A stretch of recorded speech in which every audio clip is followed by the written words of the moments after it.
મારા ભાગ્ય ખુલ્યા, મારા પાપો હર્યા, આ ભરત ક્ષેત્રે મારો જન્મ થયો. એવું પરમ પવિત્ર શાશ્વત તીર્થ શ્રી શત્રુંજયનો સ્પર્શ થયો.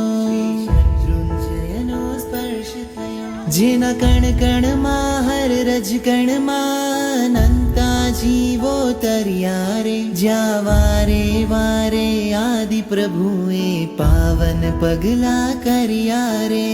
પાવન પગલા કર્યા રે. જે તીરથ પર સિદ્ધિ છે, જે શાશ્વત સુખ નિધિ છે, એવા તીરથને કરું હું વંદના.